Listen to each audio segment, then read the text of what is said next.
So I wanted to say that Larry Yang is here as one of the founding teachers. There were lots of teachers who had this vision, and lots of people and hearts and hands and so many people who made EBMC what it is today. And so Larry's representative of this whole group. And so, like Carol said, Larry has this way of really understanding that we are not alone, that we need each other, and that in order for us to survive, we need to look forward, look back, and look around. And in every moment, remember that we are here not only as individuals, but as a community. And so Larry is here today representing this amazing community of founders who started EBMC.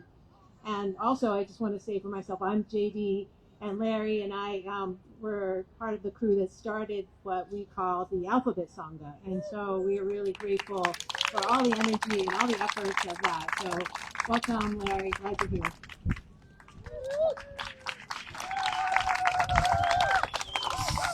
So, whoops, there goes the talk. So I was a little hesitant about the intro because the intro very subtly can separate me from the community, and that is not the point. Because, closer, okay. Because I don't feel that separation, and it is really important that we do not feel separated, especially in these times. And that's what I wanted to talk about, is really the aspiration of beloved community at East Bay Meditation Center, and how that has manifested to this day. Because what we're doing here today is so desperately needed in this fragmented, injured, oppressive culture that we live in. We're coming together today, again, and that is radical. It's radical because necessarily life in the last couple of years has separated us. And it hasn't allowed this kind of opportunity. There was survival by all of us through those conditions. But there was a cost. And there were many costs. What is radical is having the awareness of when to come back together to more than just survive, but to really thrive in the ways that we share community together. It's one of the primary offerings, teachings, invitations of many traditions, but of the Buddhist tradition in particular, that there is this possibility of awakening, that there is a path, an invitation, a suggestion as to how to walk that path. And the way, the vehicle that we do it is through the Sangha and the community.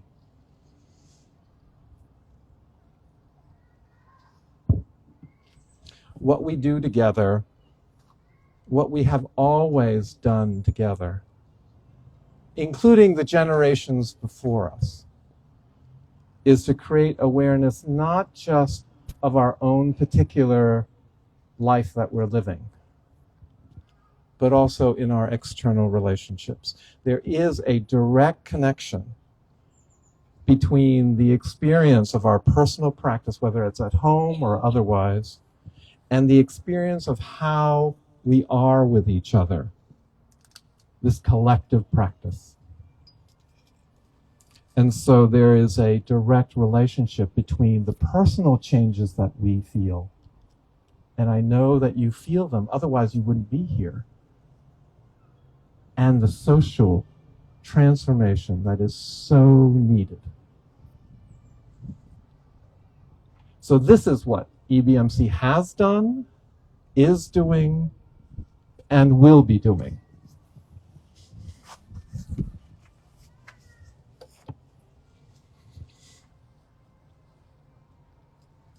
A portion of our mission statement is founded to provide a welcoming environment for people of color, members of the LGBTQI community, people with disabilities, and other underrepresented communities. The East Bay Meditation Center welcomes everyone seeking to end suffering and cultivate happiness. Our mission is to foster liberation, personal and interpersonal healing, social action, and inclusive community building. That is an amazing mission to live into. And in the larger culture often goes counter to those aspects of our mission. I've seen a lot of meditation centers out there, a lot of communities, a lot of mindfulness communities, a lot of spiritual communities. There is still no community that is quite like East Bay Meditation Center.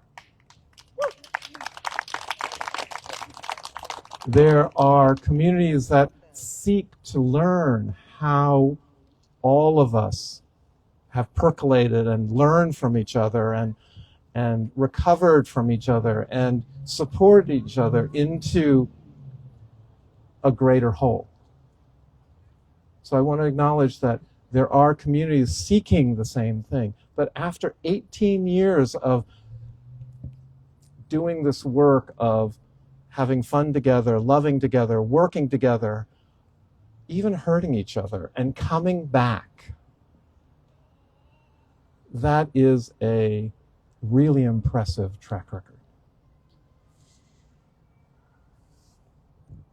Especially now that EBMC has gone through several iterations of deep practice and leadership training programs. I want to acknowledge that many of the graduates and the teachers of the spiritual teacher and leadership training program that just got finished. Raise your hands if you were involved in that program. You know, these are emerging leaders. I really would implore you to support them, because this is how we pay it forward. Reverend Dr. Martin Luther King said, our goal is to create a beloved community and this will require a qualitative change in our souls, that inner transformation, as well as a quantitative change in our lives. That is the transformation of community. And it means that this practice is inherently relational. Relationship itself is the powerful means of transformation. And you can feel this, that tasks, even mundane tasks, are so much more difficult to do alone. And when the hard work comes, when difference comes into the room, it's so easy to be polarized or marginalize the other point of view unless there's a relationship. So whether things are going well or whether things are not going well, this aspect of relationship is key. It's not just for our family, our spouses, our loved ones. It's like our practice of compassion, that we reach out the best that we can to as many people as we can.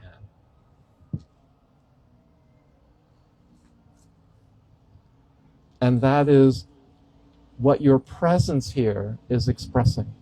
You're already doing that practice. Because we have this peculiar conditioning in this Western dominant culture that we're supposed to do this alone. But the reality is, no, we're not. We can't do it alone. And that is That is the practice of coming back to that visceral realization that I am so much more being here with you.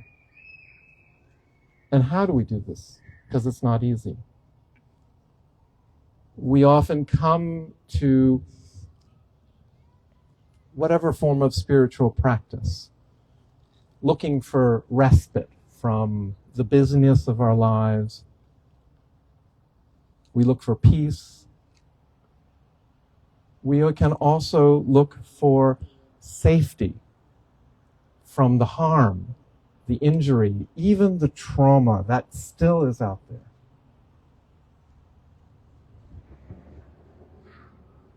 EBMC has been inviting us to practice in these identity-specific groups, communities, whether it's the alphabet, as was mentioned, the BIPOC Sangha, the BIPOC Yoga groups. I'm going to mention all of them. The Open Mahasangha group, the Everybody, Every Mind, the Parents group, the teen and the family meditation communities, and the deep refuge groups that really emerge from the communities themselves, the recovery community, the Asian American groups, the Latinx community, the multiracial, queer leather, racial justice skills for white practitioners, sex workers, restorative practice, trans and genderqueer, social justice, and the white and awakening communities. They are all part of who we are. Supporting, trying to create that safe enough space for all of us to be in that is not always present in the world. And there is also this humility that there is no space that's 100% safe. We know that. So what is safe enough to build that relationship that I can be hurt and still stay connected to you? That I have a sense of freedom.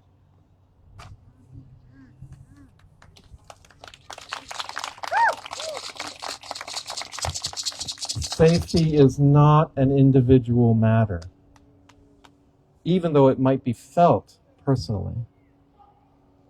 Issues of physical ability and disability and differences are not just about accommodating individual needs. It's an issue for all of us.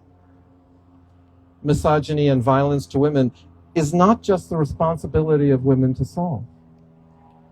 I can go on through the list that transphobia and homophobia does not just involve trans, gays, lesbians, and bisexual and queer folks, especially in a world that's trying to eliminate us right now. It's all of our responsibilities. And this is why I believe that Reverend Dr. King said it requires a shift in consciousness from all of us.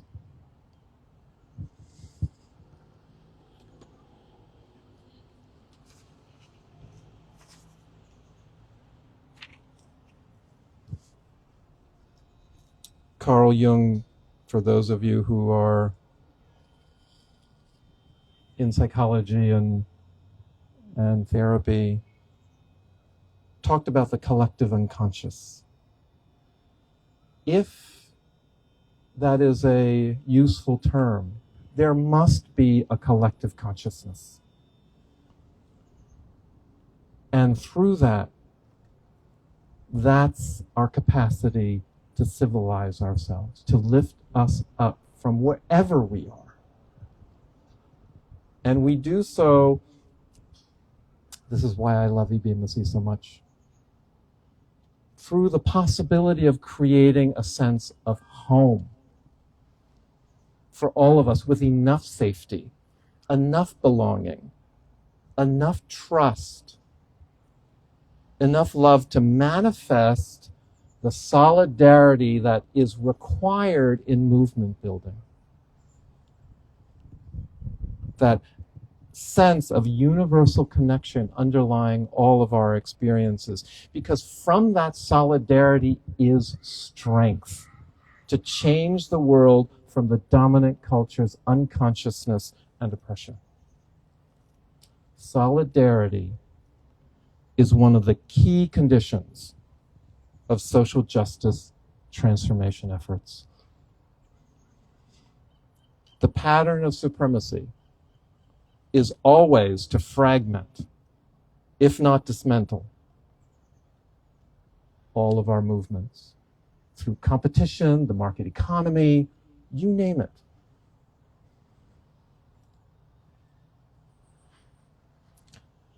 The transformation of movement building that is truly rooted in solidarity and justice is antithetical to supremacy. And that is what we're reopening into today.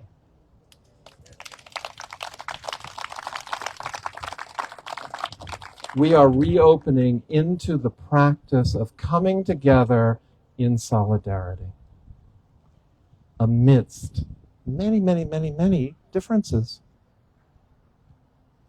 And you may know that EBMC is in the process of searching and purchasing a new building and space.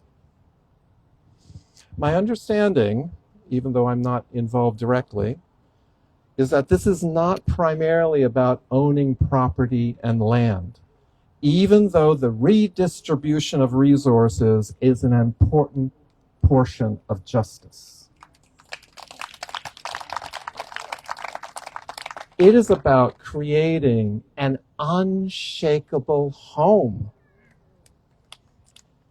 that each of us can come to over and over and over again,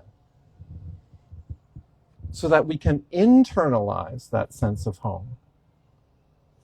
And the freedom is being able to take that sense of home wherever we go, whoever we're with, whatever we're doing. That's the solidarity between inner and outer transformation. The beloved community does not arise because we want it to, or because we think we deserve it, or because we're entitled to it, or because we think that's the way things should be. It doesn't happen overnight, and it always takes longer than we would like it to. It happens because we are in love with the vision and the process and the work, the path and the fruit, the journey and the aspiration.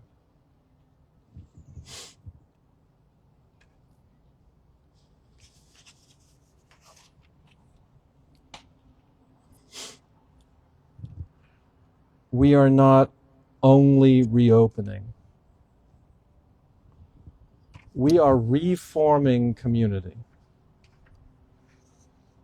We are retrusting ourselves together. We are opening to the collective experience of compassion in loving our lives together. Because we do not do this alone. We do this together. So I said this at the graduation, but it's not just for the emerging teachers or that particular event. I encourage you, and even I implore you, to please practice together. To please do that work together. To trust each other. To come together so that we can practice being in relationship over and over and over again. To love together for the purpose of creating justice together. We will be so much more stronger, so much more fulfilled, so much more resilient and powerful together, with a greater impact on generations to come when we do this together. This is the experience of our care and love. So thank you for that experience of care and love.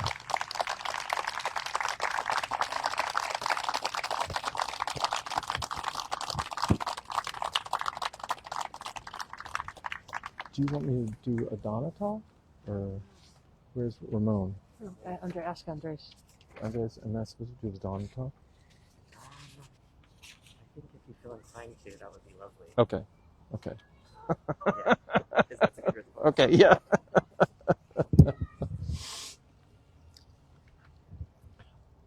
Slight part 2. I've been asked to do what sometimes is called the Donna talk. But it's really more than a talk. It's an experience of something that the Buddha called, if beings knew as I know the benefit of generosity, they would not let an opportunity go by without sharing it. And my understanding is that's because the movement, the energy of generosity is the debilitation of the second noble truth, which is greed and aversion. So it actually is part of our freedom and awakening. That in a gesture of generosity, whether it's financial, whether it's volunteering, whether it's supporting from behind, all of the energies of our hearts are there. This metta, the kindness in sharing, the compassion of seeing a need, the joy in being able to assist, to participate, and the equanimity that it's not on us to solve everything, but to do what we can. It was always the first teaching that was offered by the Buddha, they say, in his time. And when I was ordained as a monastic in Thailand, we would walk for our food as a daily reminder how dependent the teachings were on the community. And we would take off our sandals and walk barefoot through the village. I'm just...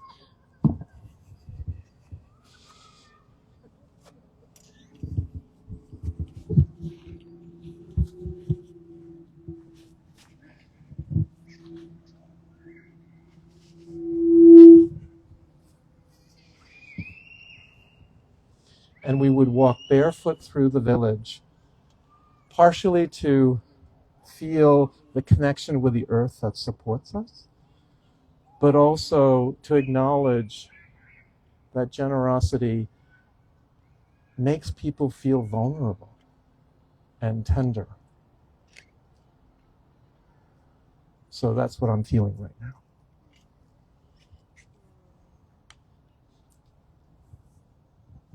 These teachings are, they say, see what you feel. They say these teachings are priceless. So, okay, what does that mean? If you've been inspired, if you've felt seen by some of the, whether the talks or the invitations, if you have felt the impact of a lightening, a sense of freedom in one aspect, not all your life, but just in one aspect of your life,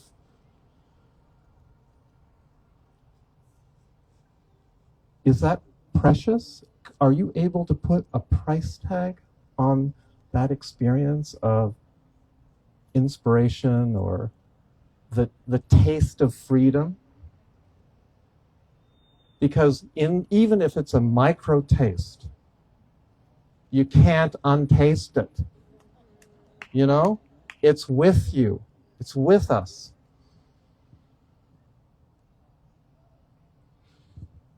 So the aspect of aspiration and vision, the inspiration, that internal motivation, all of it comes from the same root, the word root, as respiration. It is with us all the time. Our capacity to awaken together. But that doesn't mean that we can take it for granted. And so this is why part 2 of this talk is to just inquire, how can you support this community to continue another 18 years and more?